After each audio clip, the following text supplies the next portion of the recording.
महाभारत में कुंती पुत्र कर्ण को अधिरथ और राधा ने पाला था। वह बालक गंगा में बहता हुआ एक किनारे से जा लगा। उस किनारे पर ही धृतराष्ट्र का सारथी अधिरथ अपने अश्व को जल पिला रहा था। उसकी दृष्टि मंजूषा में रखे इस शिशु पर पड़ी। अधिरथ ने उस बालक को उठा लिया और अपने घर ले गया। अधिरथ ने संतान था। अधिरथ की पत्नी का नाम राधा था। राधा ने उस बालक का अपने पुत्र के समान पालन किया।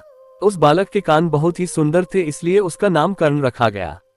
इस सूत दंपति ने ही कर्ण का पालन पोषण किया था, इसलिए कर्ण को सूत पुत्र कहा जाता था तथा राधा ने उसे पाला था, इसलिए उसे राधेय भी कहा जाता था।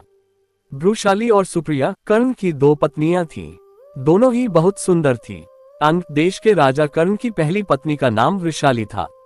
वृषाली से उसको वृषसेन, सुषेण, वृषकेत नामक 3 पुत्र मिले। वृषाली दुर्योधन के रथ के सारथी सत्यसेन की बहन थी। कहते हैं कि वृषाली ने कर्ण की मृत्यु के बाद उनकी चिता पर ही समाधि ले ली थी।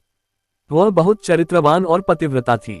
भ्रूशाली के बारे में मान्यता है कि उसने द्रौपदी को सलाह दी थी कि तुम महल छोड़कर अपने पिता या भाई के यहाँ चली जाओ, लेकिन द्रौपदी ने उसकी सलाह नहीं मानी। कुछ दिन बाद ही द्रौपदी का चीरहरण हो गया।